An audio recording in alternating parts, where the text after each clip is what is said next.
ladies and gentlemen. This is Trisha here to sketch a little bit with you today.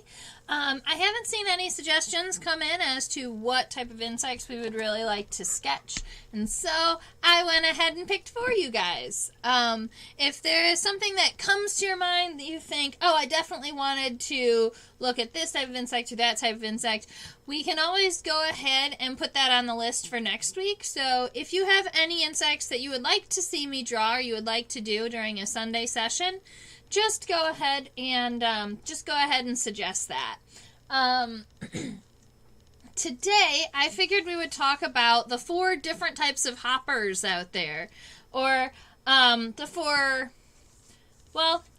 to call them 4 different types of hoppers. We have plant hoppers, tree hoppers, leaf hoppers, and frog hoppers, and they are all true bugs. Alright, so when we say that an insect is a true bug, we mean that it has a piercing and sucking mouth part and it's a hemipteran. Right? That's kind of like an order of insects. So true bugs are an order, kind of like all butterflies and moths are in one order, and all bees, wasps, and ants are in one order. Alright, so we're working in the order Hemiptera.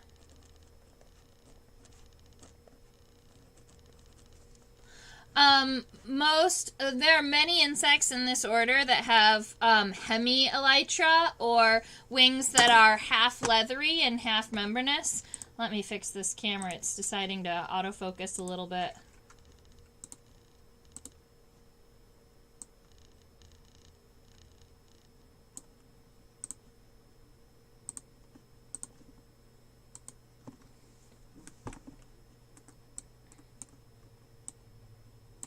That's better. Alright, so we're working in this order Hemiptera, and those are the true bugs. And there's 4 different families that I kind of wanted to show you today, and I'm just going to flip over to the microscope so that we can check them out. I'm going to start all the way to the left. So let's see. Aha!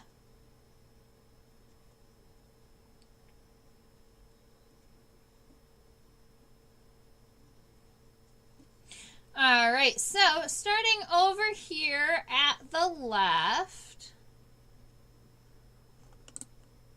There we go. Alright, starting over here at the left, this is going to be a frog hopper in the family Cercopidae. These guys are also sometimes called spittle bugs, and that's because when they're an immature, when they're a nymph, they'll actually produce a lot of spit or spittle, and they'll make a whole little nest around themselves out of their own spit. And so if you are walking through a field and you look over and you see a plant that looks like it's been spit on, or like it has a little bit of like a frothy liquid on it, there's actually a small frog hopper nymph inside living there. It's a defensive mechanism, right? So they can actually protect themselves that way, and it gives them the opportunity to feed on leaves, feed on the plant underneath. Alright, my next hopper, this is going to be a tree hopper. Now, dorsally, tree hoppers don't look super awesome, but when we flip this guy on his side and we check him out laterally, we'll notice that both of these spines and all the way to back here, he has an enlarged pronotum. Alright, we've looked at pronotum, the pronotal region in a variety of other insects, and so this is just another guy that we can kind of check out. Tree hoppers are generally known for having enlarged and really fancy looking pronotums. So this one has 2 spines that come off to the edges, but some of them come up and they have like little balls or little spines. There's all different types of variety in tree hoppers. And so if you have the time, I definitely suggest Googling pictures of tree hoppers, especially them that are in the rainforest, that are in equatorial countries.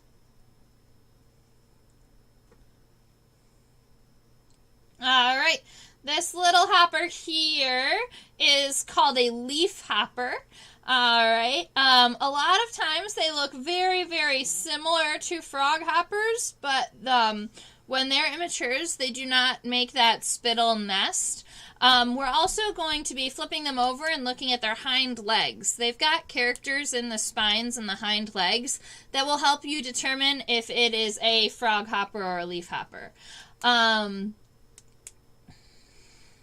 I would say that in my experience, normally frog hoppers have more of like a blunted nose, and leaf hoppers tend to have that pointy nose up in the top. But I would say that's not always the case. So when we flip it over and check out the hind legs, that's when we're gonna see the characteristics that matter. All right, and then the last one over here. This is another hopper, but this is called a plant hopper. Plant hoppers are actually in, I'm considering plant hoppers the whole superfamily of Fulguroidea. I know that there are a variety of different families inside of that family. I believe this one's a Dictyopharid. But we're going to just be talking about Fulguroids, the superfamily, and we're not going to break it down much past that today. So that's an overview of the 4 friends that I figured we could look at and sketch today. I think that the characters dorsally, are not as detailed, and if we avoid sketching the legs until we flip them over, then I don't see why we wouldn't be able to sketch all 4 of these specimens. Alright, so I'm going to pull this first guy off, so we're going to start with our frog hopper.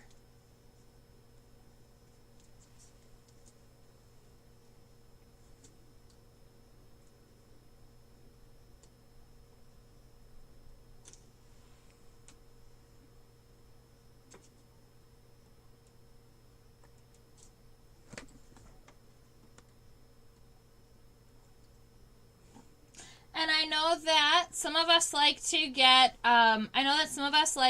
have scale bars. So let's go ahead and grab the scale before I zoom in much. If I measure from the top of his head all the way back, we're going to go to the end of his wings. That's what you can see.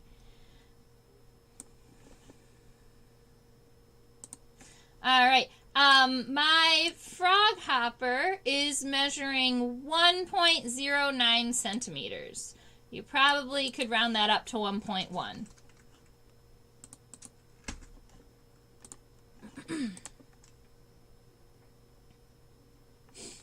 All right, so if you need the overall image, you can go ahead and screenshot this and make it large so that you can continue double checking it. I'm going to go ahead and turn this on really quick. I'm going to get a quick sketch of my frog hopper, the overall size, and I'm going to try and fit a couple of them on a sheet. So, let's check this out. Frog hoppers are in the family Cercopidae, which is spelled Cercopidae.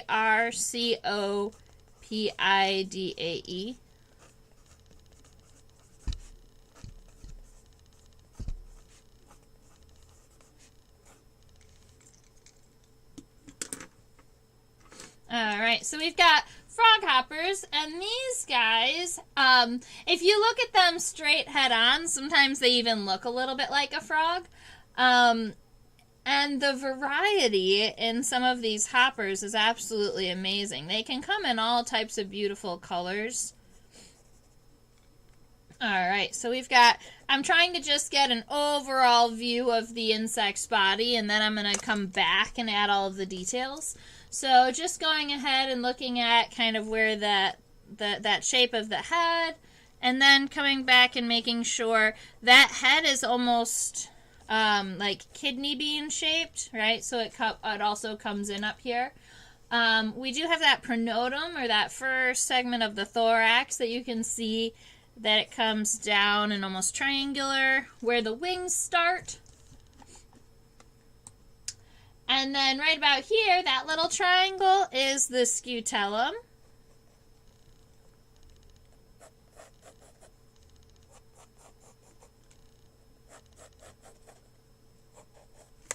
All right, making sure that our frog hopper stays pretty wide.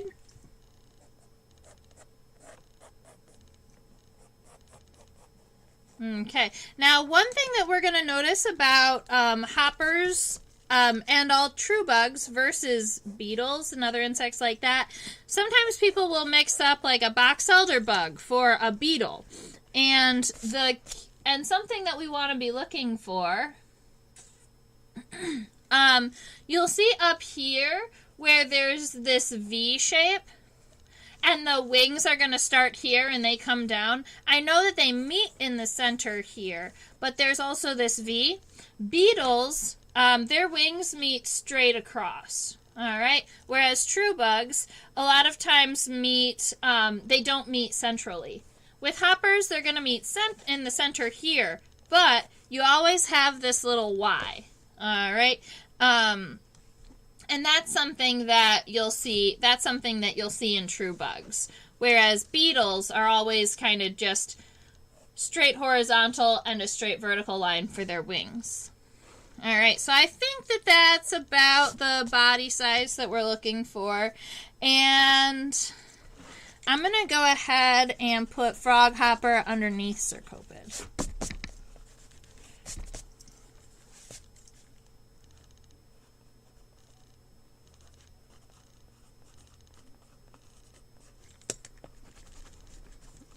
Okay. All right, so I'm going to go ahead and start zooming in. Ladies and gentlemen, if you're hanging out here with me and checking out the different hoppers for the day, feel free to go ahead and ask me any questions that you'd like. I am watching the chat box.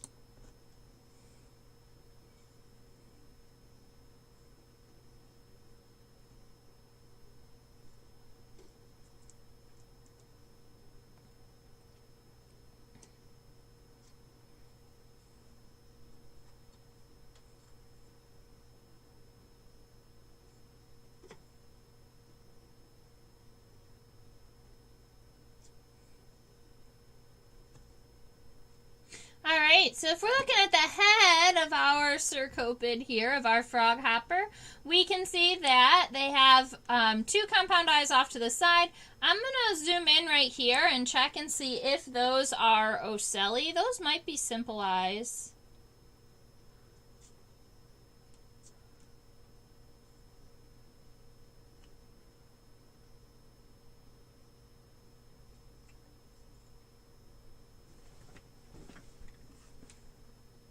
Yep.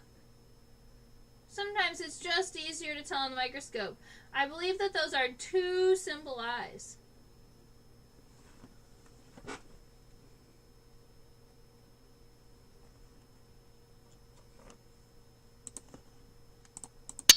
So when I'm going back to my sketch and I am finishing up some of these lines, I'm going to erase a couple of these to make sure we get it all right.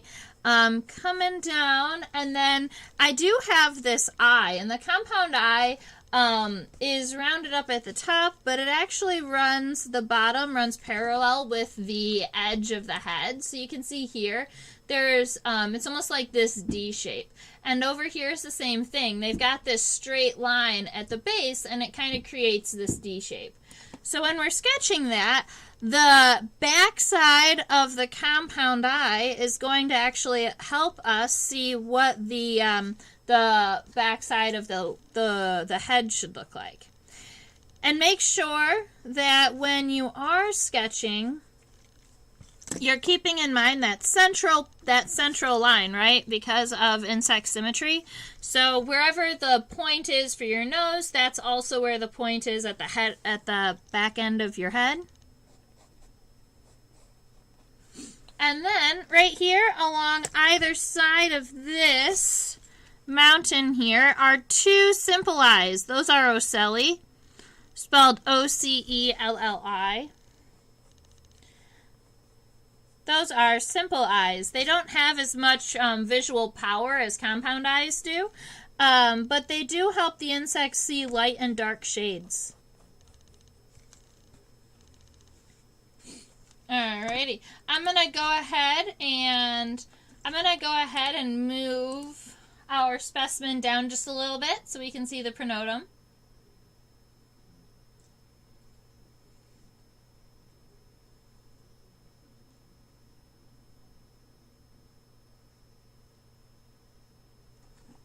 Okay. Now, if we're looking at this pronotum, this is going to be more of a simple shape. We've got almost kind of like a diamond side with blunted edges. So we're pointed on the top, and then it comes down. I'm actually going to give kind of a dark space in between my head and my pronotum to show that there's a little bit of a gap there. But then I'm just going to continue that. Let's see. So I've got the edges.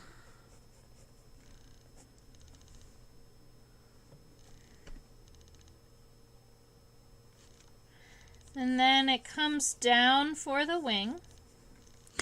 And we're keeping in mind that that we also have the scutellum. So this line right here gives us the separation between the pronotum, this first segment in the thorax, and this guy right here, which generally is right behind the pronotum and in between the wings, right? So we'll see scutellums on true bugs, on beetles, on a variety of other insects. And it's just something that we always like to keep to look at when we're sketching. There's going to be all different varieties of shapes and sizes. And as you can see, our scutellum doesn't just come down to a straight point. It narrows and then comes to a very sharp or a fine point. Right? So we can see right here, it comes down and it almost looks like it could round off, but there's this sharp point at the end. So we make sure that we get that little sketch, that part in. If you're joining us today, it'd be awesome if you just dropped down in the comment section where you're joining us from. It's cool to hear all the different places that we have journalers.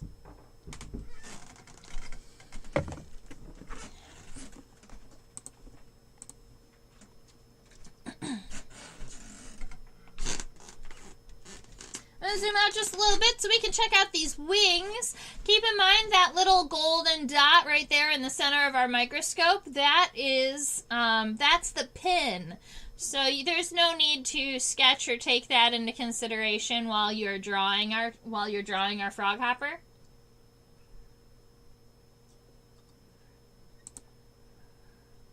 Hi from Belgium. Oh, very cool.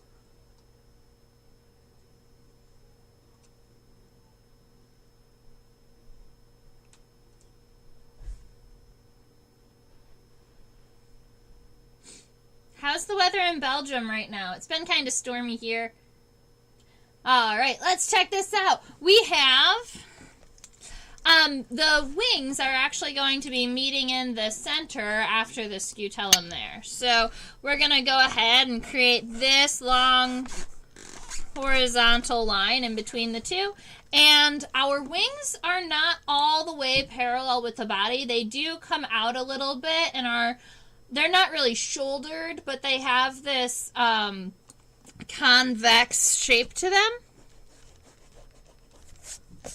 So I'm going to go ahead and finalize that line, make it come out just a little bit, and then come back. Now the wings do not meet at the center, so wherever you finished this line, you can come back and pull it away from center just a little bit to show that these wings are not meeting cool and even.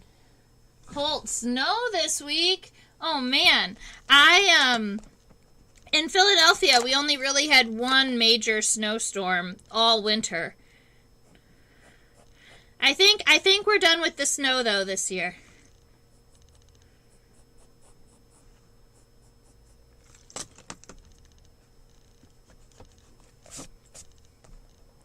I'm always excited when we get done with the snow and the cold weather because then the bugs get to come back out. Alright, So I'm just going ahead and giving these shapes of these wings, making sure that they come out just a little bit. My left side seems to be wanting to be larger than my right side, so I'm just trying to get it to shrink just a little bit. There we go.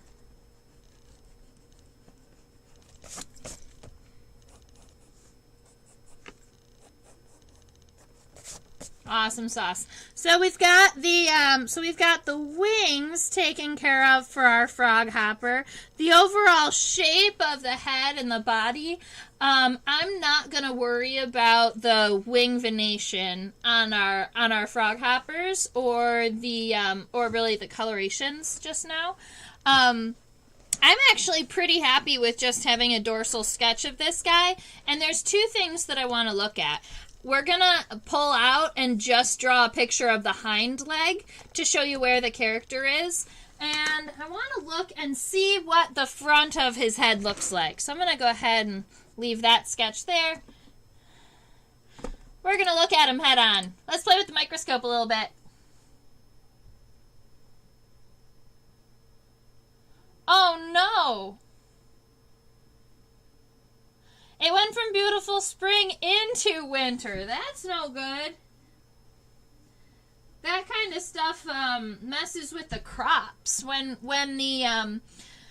it's beautiful in spring and nice and warm, there's something that we call degree days. That means the amount of temperature that your region is accumulating.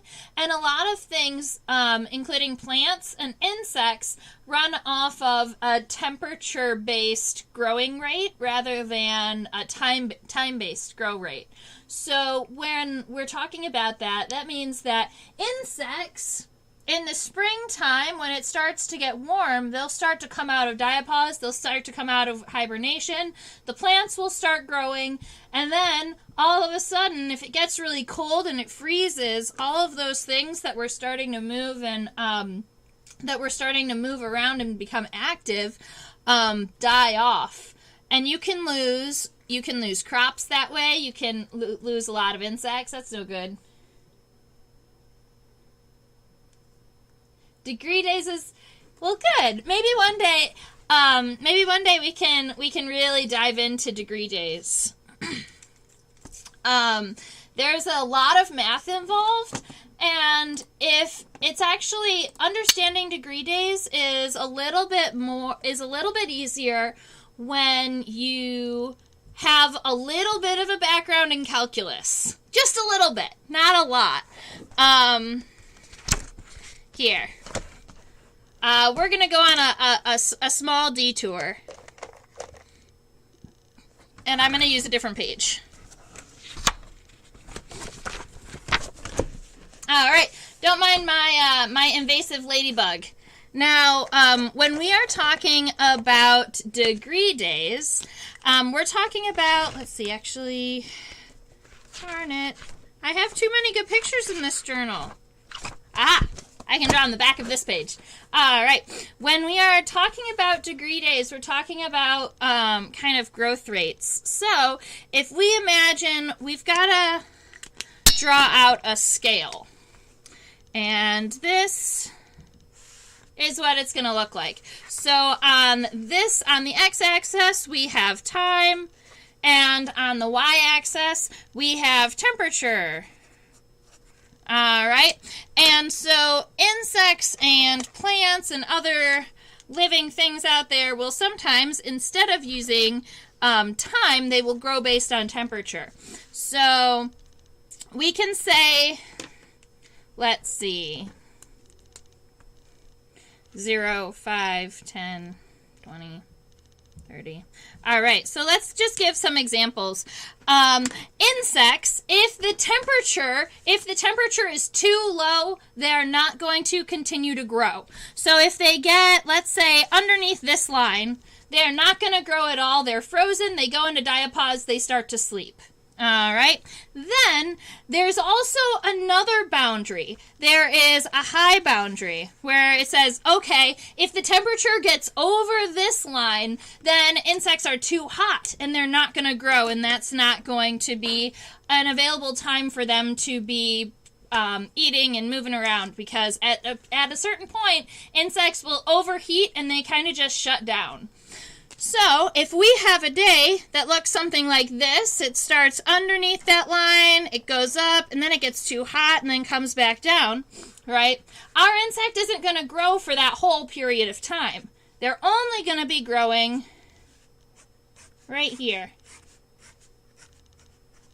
All right, so that's where our growth is happening, and so that's why it's a little easier. It's essentially the area in the curve that is allowing for the insects. That's allowing for the insects to grow. So we can say if you have 24 hours of time within here, within the grow range, that is 1 degree day. Right, so that's how that works, and this is also how forensic entomology works. So if a fly lays an egg on a dead body, that egg is going to hatch, and that maggot is going to develop based on the temperature. And so scientists and forensic entomologists have the ability to look back in time and say, all right, what was the temperature over the scale of these last couple days? And depending on the temperature, they can actually determine the approximate time of death. Because flies are so good at laying eggs automatically that you can determine approximate time of death based on when the eggs were laid. All right, and that's my mini side on degree days. So when it spikes and gets really cold and all of the time is here, then our insects just stop growing completely. And sometimes if they've already spent time growing, they don't have the ability to kind of stop, and that will kill them. All right, so head. We are looking at our frog hopper head on. So,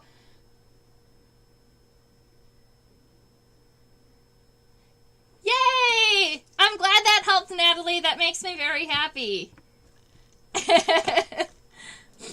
All right, so if we are looking at the head of my frog hopper over here, we have a compound eye to the left, a compound eye to the right. Those simple eyes are a lot easier to see when we're looking at them head on.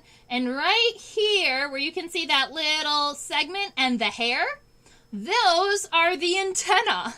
All right, so those are the antenna of my frog hopper.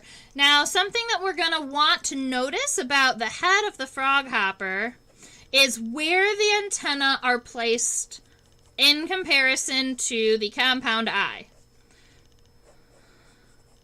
So I'm going to give myself a little bit of a zoomed in image. And we're going to say this is the head. And then we have the compound eyes come down. They meet that ledge where the antenna are. Okay, and we've got to do one on the other side. So, compound eye, a little indent. All right. So, we've got our two compound eyes. We know that there are these two simple eyes, or the two ocelli, at the top of our head. This right here, what looks like a mask, that's actually the kind of the top of the mouth. The true bugs have a piercing and sucking mouth part, so we're going to be able to see that when we flip it over completely. But we can go ahead and add that in. And then we've got the antenna. And the antenna, there's a little segment, and then a hair, and then another little segment. And that hair was way too long. And a little hair. Perfect. So we've got that, what looks like that. Now, we'll notice that the antenna are inside of the eye. Whereas some of the other hoppers, one of the other hoppers that we're going to look at today, the antenna is placed underneath the eye. All right, and that's going to be a family level identification for the other one. So those are types of things that we want to notice as we are looking at hoppers is One of the things is the shape of the body, so we'll come back and look at this. We want to know where the antenna is in comparison to the eye, and we're going to want to look at the hind leg.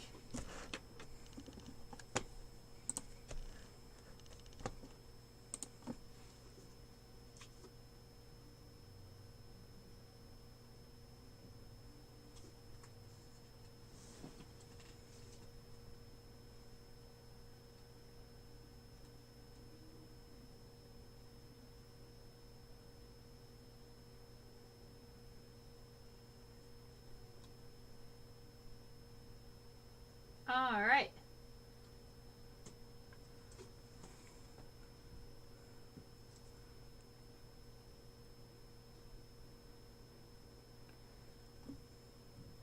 Sounds good. All right, so this is my frog. This is my frog hopper's hind leg. What we're going to be looking at is the tibia, and the spines on the end of the tibia. So maybe I'll zoom in just a little bit and get rid of. We don't need to see the femur as much.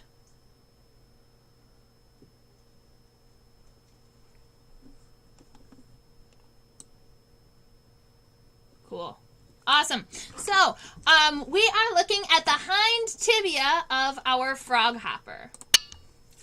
And if we were sketching this tibia, I'm going to drop from the left. I guess this will work. All right, we can drop right to left. Okay, so if we're looking at the femur, this is where the femur ends up here, and this is the tibia. It starts here and goes all the way to where you can see that those dark sclerotized sections, those spiky parts, the spines. That's what they're called. So our tibia is fairly long, all right, and it's going to have 2 to 3 spines along its edges. So you can see these dark spots, one right here and one right here. It has 2 spines along the edge of the tibia. Now that is important because other hoppers are going to have long lines of spines along their tibia. The other thing that we are going to know about frog hoppers is that frog hoppers will also have a little circlet of spines at the end of the tibia. So we're talking about right here.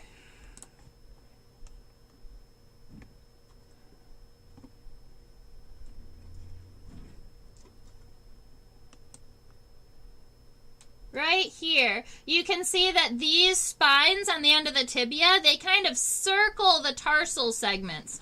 So they start here and they move around. And there's an entire circle of spines there where it leads to the tarsal segments. And then these are going to be 1, 2, 3 tarsal segments.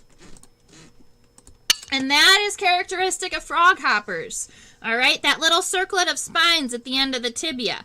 So if we are going ahead and sketching our tibia, we want to make sure it has 2 spines along the edge and then the circlet. And then we've got the rest of the tarsal segments. And the tarsal segments, I believe, are also have small circlets, but not every species will. This one at the end of the tibia is one that's important. All right, so that is a frog hopper. So frog hoppers are going to have this overall kind of long body. Their eyes are next to their antenna rather than above their antenna, and then they have 2 to 3 spines on their tibia with a little circlet of spines. The ones that are frequently, the insects that are frequently mistaken for frog hoppers are leafhoppers. And I figure we'll do the leafhopper next. I also think that the leafhopper has some of the most beautiful colorations.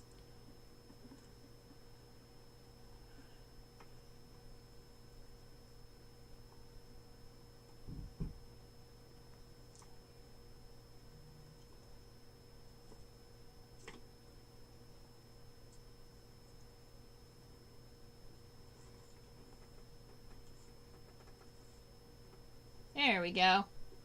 Sometimes it takes a minute to get it back in focus. We're starting a new insect. Now, the dorsal or the top view of a leafhopper is going to be very similar to our froghopper. So you can see they still have that kind of bullet pointed shape. Their wings meet very similarly. They have very similar wing venation on their front wings. Leafhoppers do tend to be a little bit more colorful sometimes, at least in my opinion. They can be very, very bright red, bright blue, bright yellow. I would have to agree with you, Natalie, that true bugs are underrated. I feel like there are so many beautiful true bugs out there in the world, and there's also a huge diversity in them. So, yeah, we could. I'm getting my new bug drawers and my new unit trays hopefully tomorrow in the mail, and so I'm really excited to get all of my insects organized again, and then I'll be able to show you guys all of my leafhoppers and treehoppers at the same time. All right, so we're gonna be doing leafhoppers, and leafhoppers are in the family Cicadelidae. That is spelled Cicadellidae, Cicadelidae. All right, and those are the leafhoppers.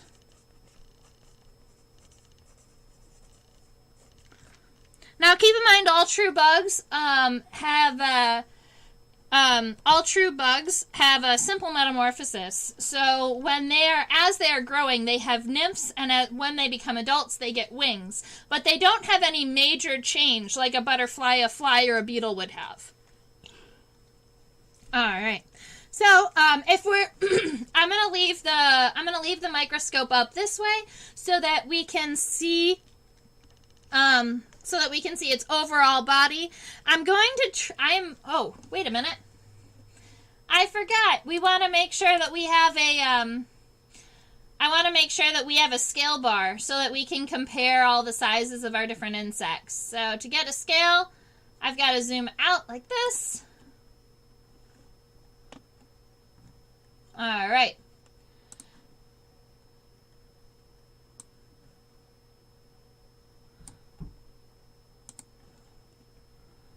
So our leafhopper that we are sketching today is 0.74 centimeters.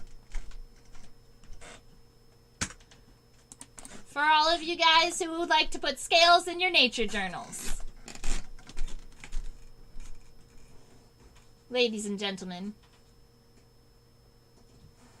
So you can kind of see the antenna on this leafhopper.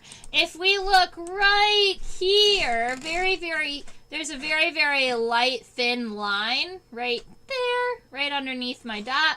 And that, what almost looks like a hair, is its antenna.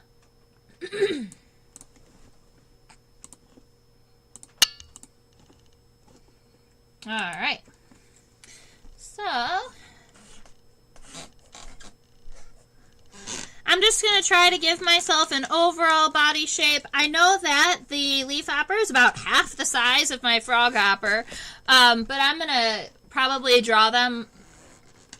Very similarly on my paper.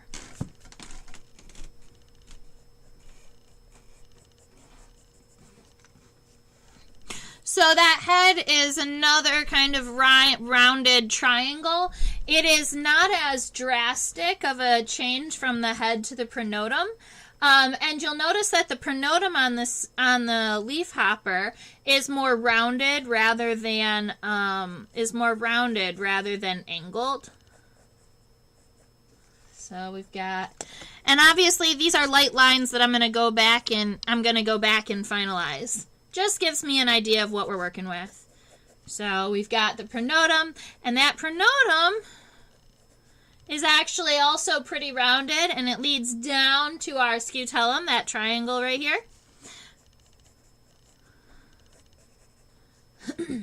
Alright, and now just like our froghopper, the leafhopper's wings are going to meet centrally.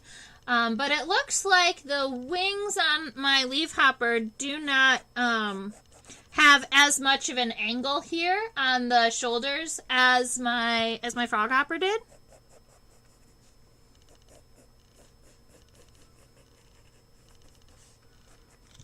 Alright, so that is going to kind of give me an overall shape, and then we'll be able to zoom in and fix all of the characters. And then after, we'll do the head and the leg underneath, just like we did our froghopper, so that we can have a comparison back and forth.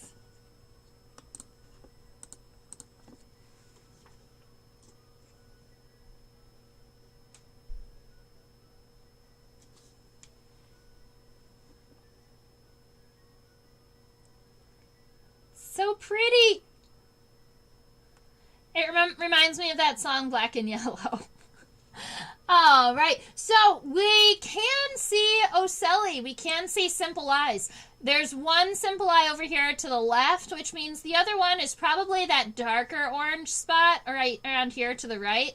So my leafhopper also has two ocelli, but they seem to be a little wider set than my froghoppers were. Maybe I'll zoom in just a little bit more.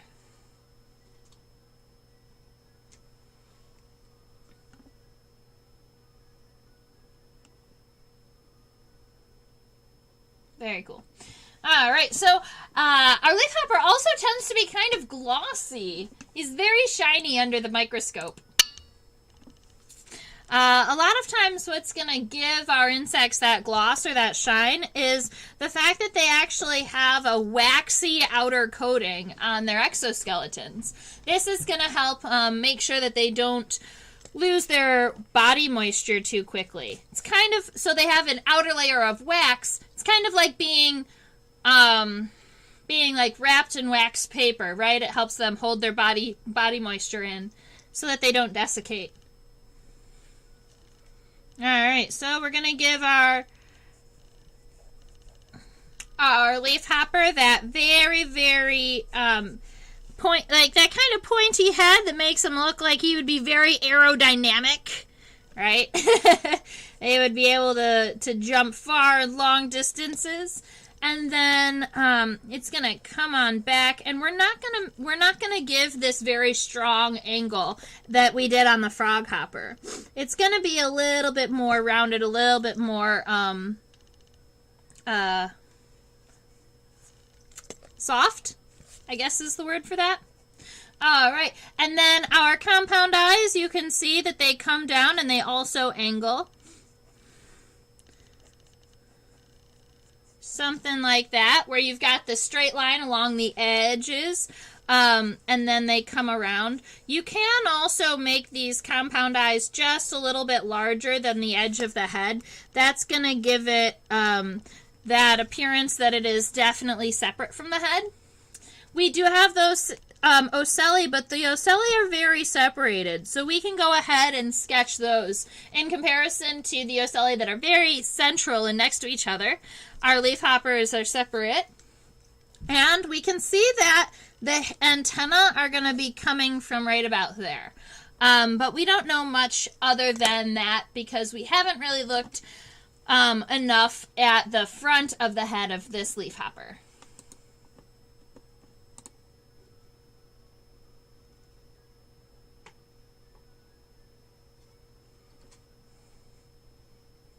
I love the marmoration or the speckling in this leafhopper. Alright, so it's got a darker space again between the head and the pronotum. I'm just gonna give a little bit of a dark space here to show that there's a little bit of a separation, and then I'm gonna come on down. And this is the pronotum right here, so it comes along right here and back up. Alright, that's going to be the first segment of the thorax, the shield, whatever you would like to call that little buddy right there. It has that same dark marmoration colors that the head does. And then the scutellum is this triangle here, moving back from the pronotum and in between the wings.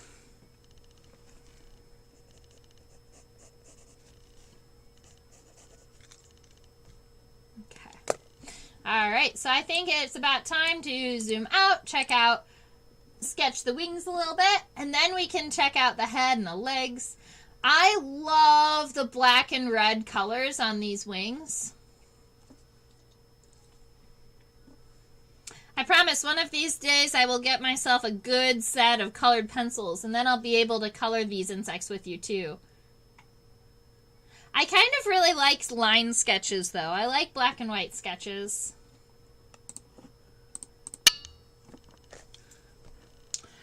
Alright, so we've got the scutellum and then our wings. So our wings connect to the pronotum. That's why they connect all the way up here, and also why the scutellum doesn't go all the way to the edge, right? Because this is where the wings start, and then they round down and straight. Okay, and then it looks like there is a little bit of an angle on these wings, but the angle is further down. It's not all the way up at the top where the frog hoppers are. So I would say if we were that the angle would be more like down here.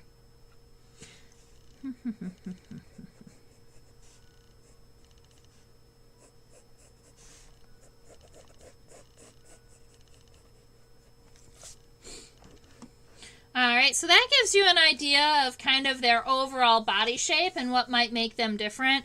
You've got some variety in the scutellum and the pronotum, the positions of the ocelli, but that's not really, if you're looking at and identifying them under a microscope, those characters are not what you're going to use. You're going to use the location of the antenna and the hind leg, especially the hind leg. That's like the key feature.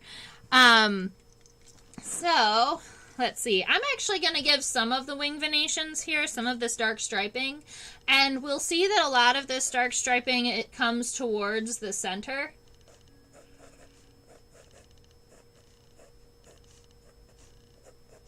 And then on the other side, it would also come towards the center. So you're going to be creating these kind of V's or chevrons along his back. Something like that. That's just a quick sketch for an idea of where the lines are.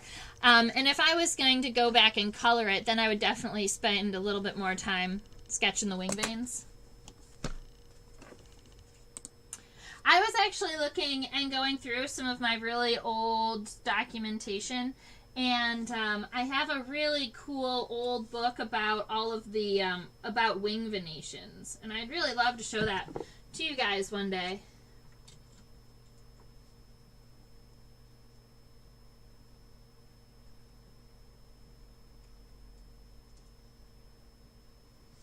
Alright, so if we are looking at the head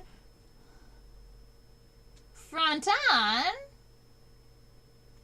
we can see that there are a couple of things that make our leafhopper different, right? This front part of its mouth part is huge in comparison, right? It's this huge and bulbous. The antennae are also inside of the eye. So if you look at the eye, the antennae are kind of in front of the eye. So in that case, they're very similar to frog hoppers.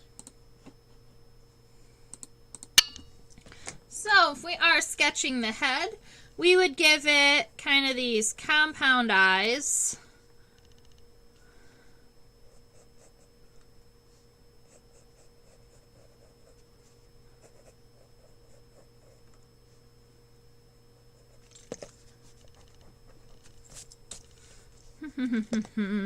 Yeah, let me see.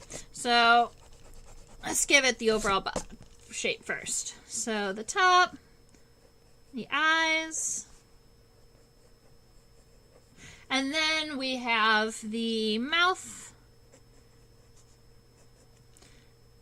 and where these connect, and then the antenna. Alright, so our compound eyes are going to be kind of these D shapes. So we're going to have the solid line, and it's going to kind of come around. And that's going to be true for both sides. Alright, and then our separation between our eyes, we've got just a little bit of an angle on the head.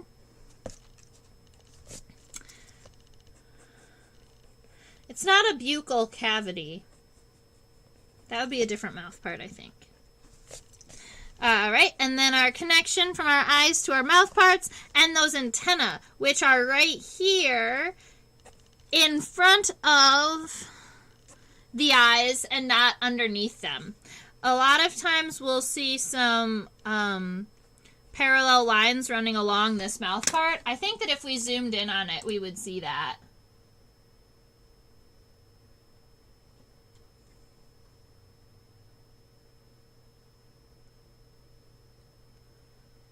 Not at this point.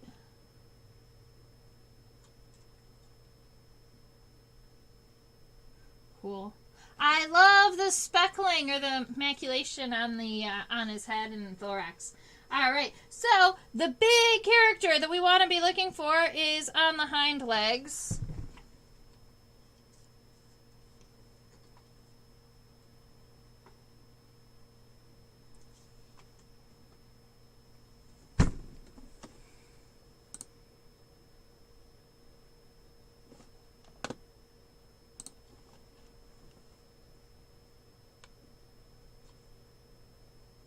All right, so this is the tibia of a frog hopper, or this is the tibia of a leafhopper. Now, remember when we were looking at the frog hopper's tibia, it only had 2 or 3 spines and then that circle of spines at the end. Our leafhopper, on its tibia, it's going to have significantly more than 2 or 3 spines. In fact, we generally say that it has 1 to 2 rows of spines down the length of the tibia. So if we were looking at the length of the tibia, we're just going to give it this long rectangular box. If we're looking at the length of the tibia, you're going to have rows of spines on both sides of the tibia. And it's kind of, there's so many spines, it's almost difficult to see the rows or to count them. But this is going to be a huge difference, especially when you're looking at it under the microscope. If you see these rows of spines, and you'll also notice that at the end of the tibia, there isn't really a circlet of spines. Right here, if we're looking here, there's not like a bunch of circles or sharp spines right here at the end. And so that's characteristic. Alright, so you got all those spines, and then we have the tarsal segments and all the things. So, rows of spines. And that is how we're going to be able to tell frog hoppers from leafhoppers. Now,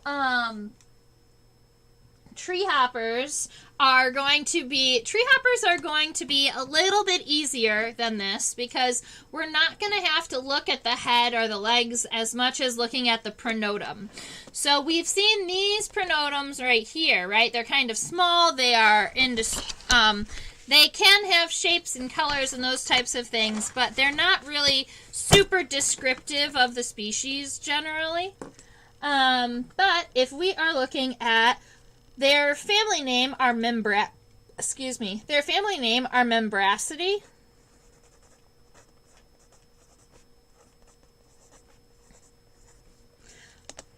Membracity. And they are called treehoppers. Now, I personally love treehoppers because they are awesome. They have all different types of cool adaptations on their pronotum.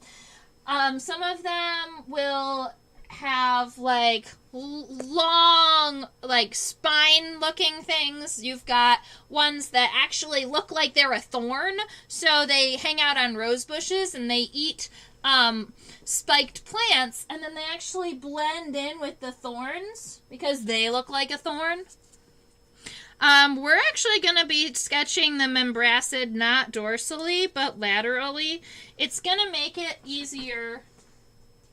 It's going to make it easier to see this characteristic.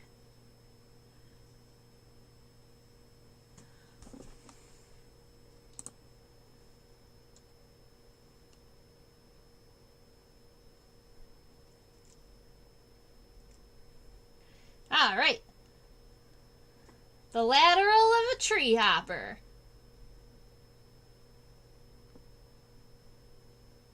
Now, we saw it dorsally, and we know that it does have 2 spines off of the side, so one of those spines is right here. You can see that little point.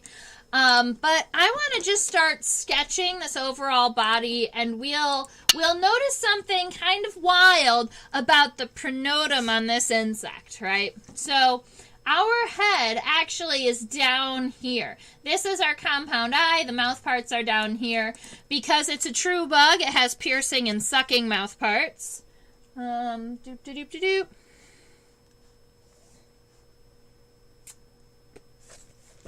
All right, so I'm going to go ahead and give it a head. And then we've got that large compound eye. And then moving backwards from the head, normally we sketch out the pronotum. Well, the pronotum is that first segment behind the head. It should start here. But then we notice that this whole thing is the pronotum. This whole thing is an enlarged pronotum. It's actually a shield that helps guard its back. It helps protect the wings. All right, so if we look here, and then it comes to this point, and it's got another point over there, and it comes up, and then down.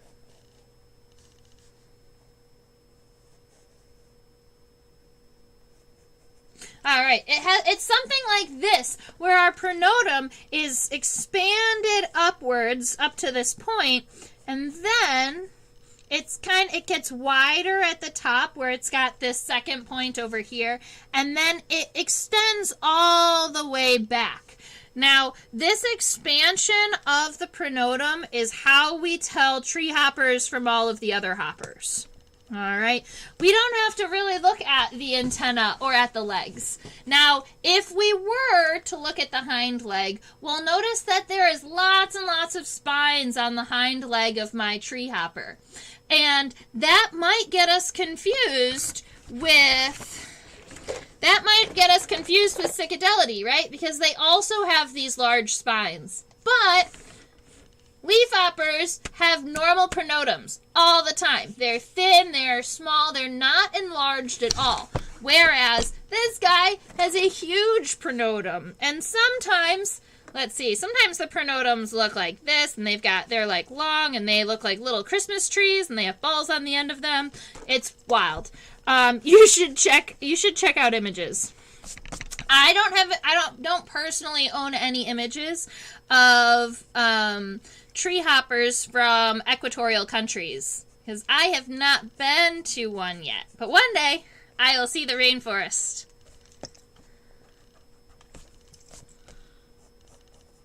Alright, so we've got that pronotum. Now, the wings are still going to be connecting to the thorax, so the wings still have to connect up here. And so that's what we're seeing right here. That's the connection to our wings. And the wings extend all the way from the pronotum and then down. And we'll notice that that pronotum is actually a great shield to not only protect the head of my tree hopper, but also the wings.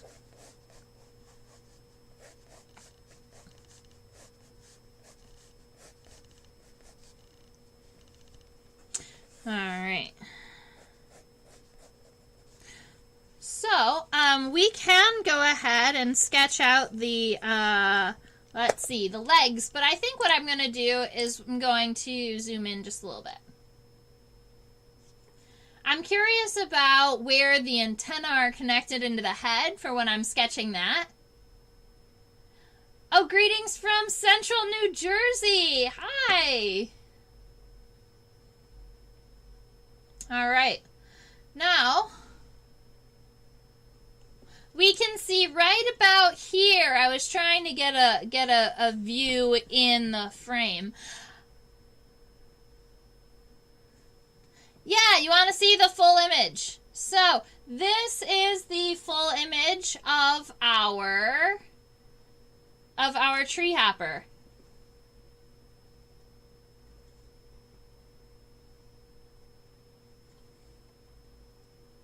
All right, and I'm going to start, I was able to zoom in on the head a little bit and get an idea. The antennae are actually connected right here underneath the eyes, and they look like one little segment and then a long hair. All right, now we will notice that the next insect that we sketch, the fulguroids, they're plant hoppers, and their antenna will also be directly underneath the eye. That's something that you're going to want to look at. So if we are looking at the legs, we have the femur, the tibia, and the tarsal segments, just like any of the other insects that we have sketched. So let's check out our legs really quick.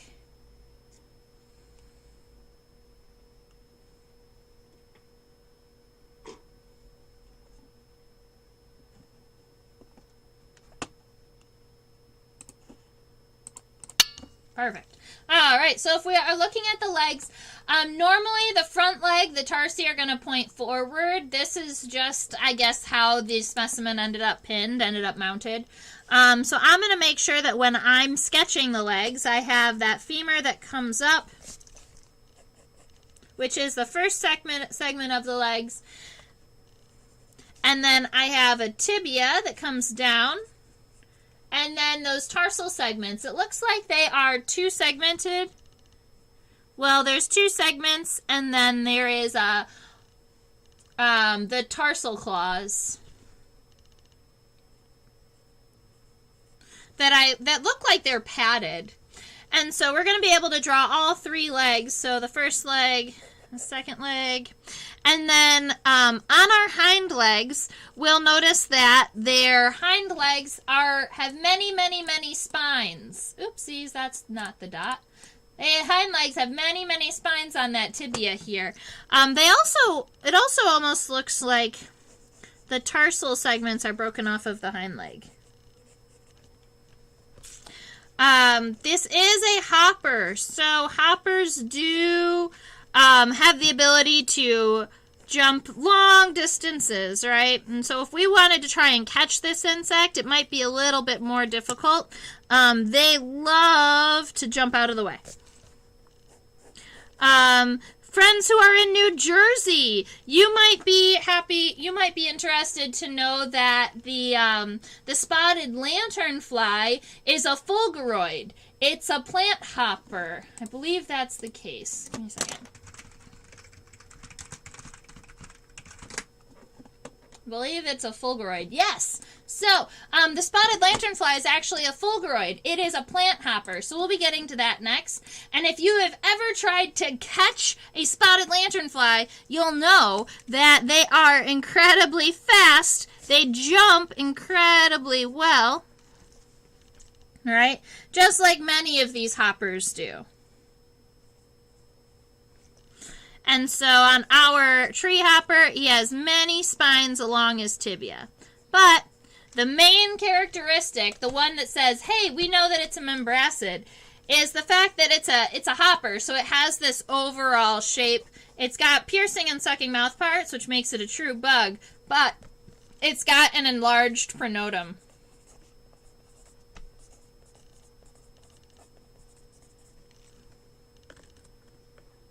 I know. Spotted lanternflies are not great. They are unfortunately invasive, but they have an amazing ability to jump. I'm in Philadelphia, so that you know, and so we have been having problems with the spotted lanternfly also for a couple of years now.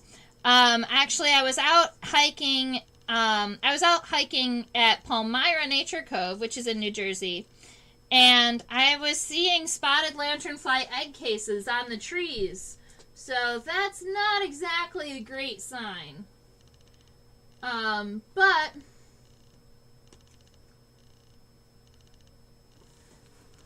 they're amazing hoppers. Jump, jump, jump, jump. All right, so this, oh, that's cool. Look at that. I'm originally from Michigan and I moved to Philly.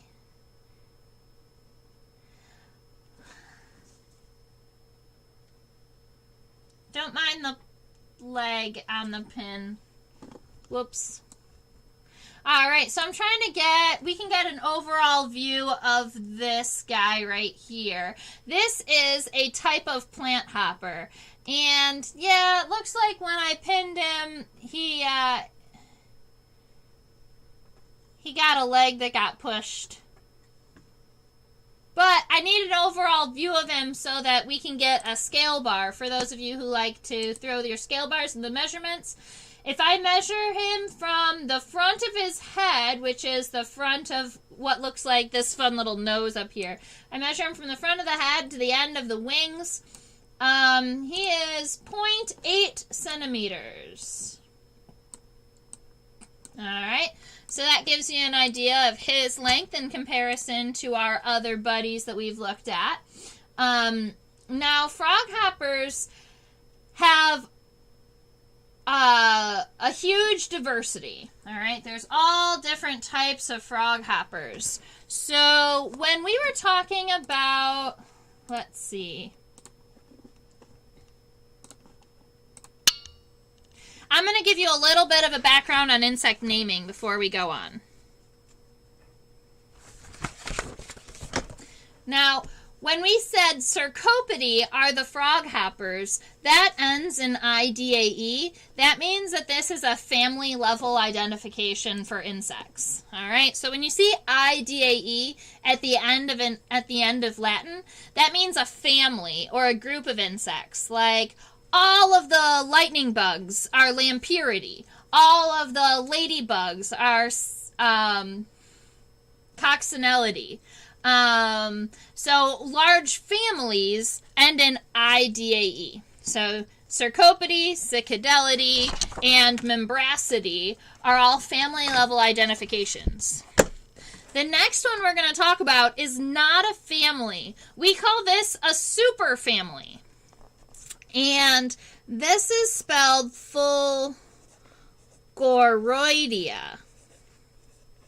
So instead of it being IDAE, it is OIDEA. All right. And that is the ending for a superfamily of insects. And what that means is that this is like a group of families. All right. It is an umbrella term for all of the plant hoppers, of which there are many.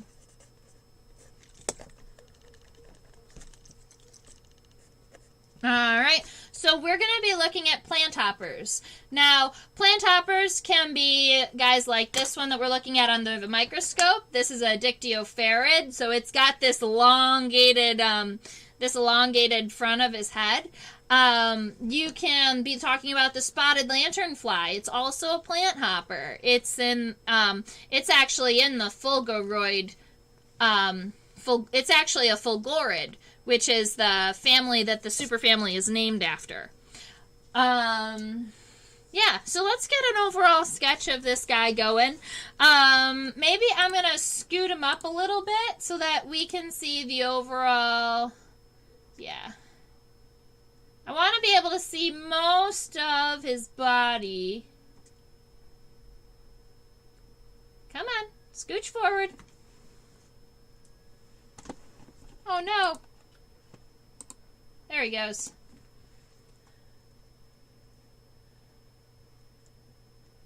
It's like, you know, the song, slide to the left, slide to the right.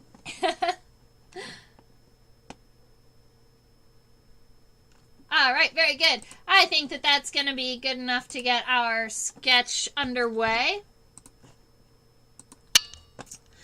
If you paid much attention to the Guess That Bugs in my Instagram account, we actually just did this this plant hopper within the last 2 weeks. Let's see. Doop, doop, doop, doop, doop. All right, so I'm going to be starting with its head. Now, its head is interesting because you can see its eyes start here, but the head actually extends down. So it has this sort of angle to the head. And then we've got where the eye is. And then the extension of the head. And now, not all plant hoppers have this nose-like projection. This is unique to this insect's family, the Dictyopherids. But what is unique for the Fulguroids is when we are looking at their head, this has got a compound eye, right? So we've got the big compound eye, but we also, you can see there's this little dot right here. Before I zoom in, let me finish the rest of this body real quick. Pronotum, wings.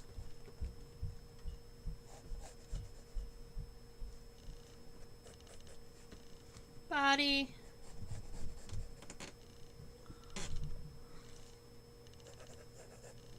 Legs.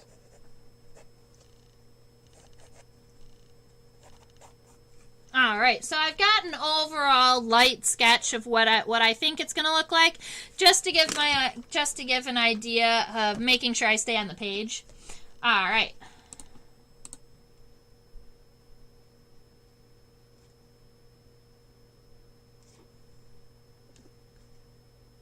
There we go. Now, this is unique to the plant hoppers. When we are looking at all plant hoppers, all of the Fulguroids, so everyone in that superfamily, their antenna is going to be found underneath their eye. It's not going to be in front of their eye. It's not going to be between the eye and the mouth part. It's going to be below the eye. So this is the antenna. It has one segment and then that hair that runs along. And sometimes that hair can be a little bit longer, but all Fulguroids are going to have their antenna and their antenna base underneath their eye. All right. Now we'll notice that that is the same with treehoppers, right? So both treehoppers and plant hoppers have it, but treehoppers have that enlarged pronotum, right? And my plant hopper definitely does not. The pronotum is very small in my plant hopper right here. You can see it's only this little triangle. So if I was to sketch that, it would look almost like this, where it does extend a little bit further back, but it's not enlarged. It's not going to be expanded over the wings or expanded over the head.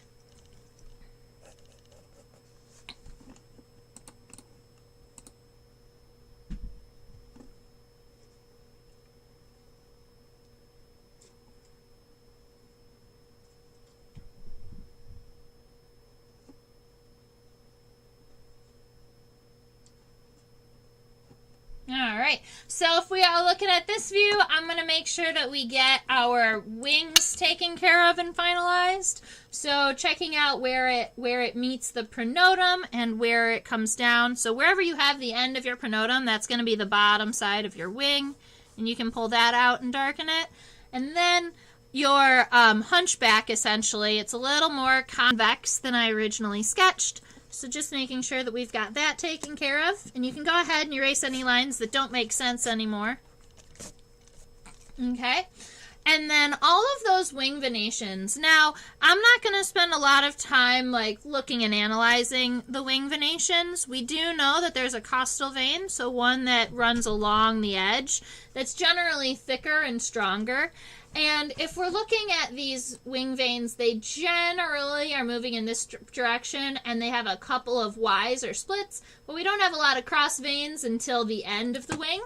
So we can draw something like that that gives the idea that, okay, we've got these longer veins, and they split into Ys, and they're all coming from this sort of same place here. Right? And then at the end, we can go ahead and give some cross vein. Huge body. Its wings are actually significantly further. So its wings come out to here, but its abdomen actually stops here.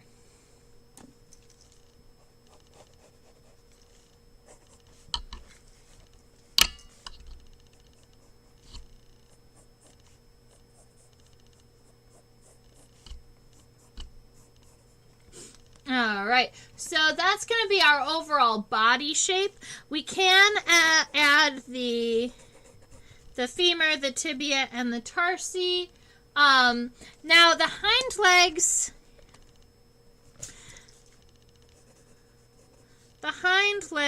are unique.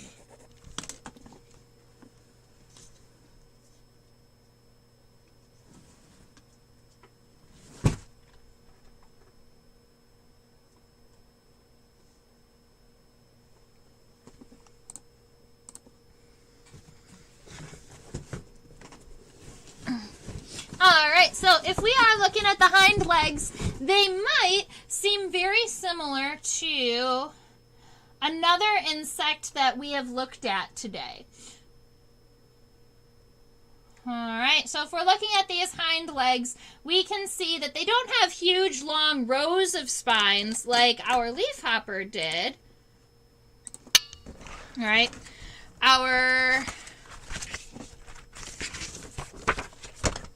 Alright, so our leafhopper had long rows of spines, lots and lots of them. But our froghopper has only a handful of spines and then that circlet of spines at the end of the tibia. Now you can see here, you almost have a circlet of spines on the end of the tibia, right? And so that's why it's important to know all of the characteristics, whether they're legs or the legs or the connection to the antenna. Because if you're looking at the legs of a plant hopper and you weren't exactly sure where the antenna were, you could get them confused with froghoppers. Now, this tibia, I'm just going to draw the tibia down here. This tibia doesn't have 2 to 3 spines along the edge. This one actually has, about 6. So that's definitely more than 2 or 3, but then they also have that circlet of spines on the end of the tibia. So that's going to be a characteristic that we're going to want to continue to watch for, right? So we want to look for the leg, we want to look for the placement of the antenna.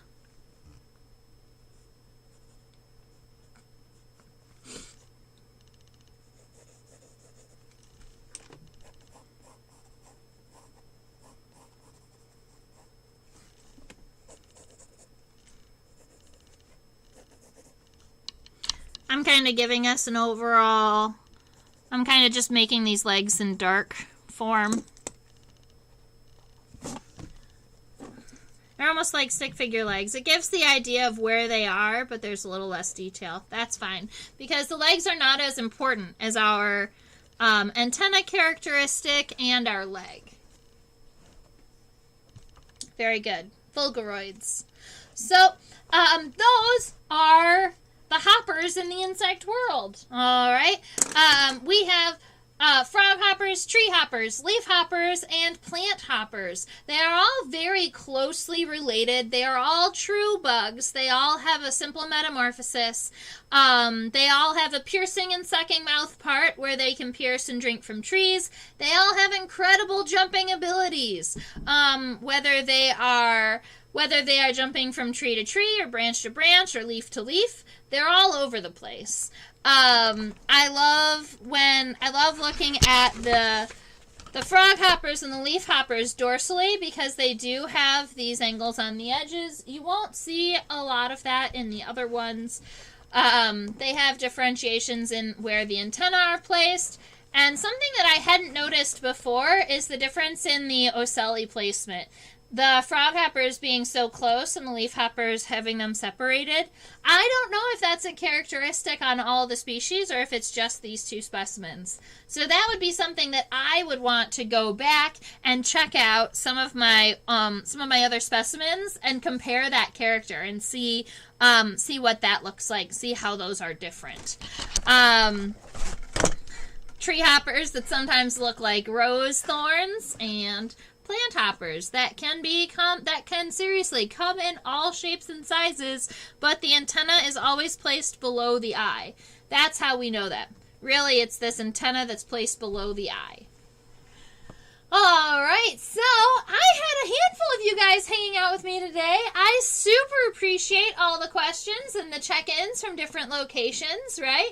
We had some friends here today from Belgium and New Jersey, and that was very good. Thank you so much for chatting with me and for commenting. I always love to hear from people who are watching with me, who may be sketching with me, who are interested in learning a little bit more, because that will actually help me understand what you guys would like to know, and it helps kind of guide the conversation, because I can always go on little tangents. Like today we went on a little tangent about degree days and kind of cleared that up with some people. I am so happy to help with any of your bug and science knowledge. I love teaching about it.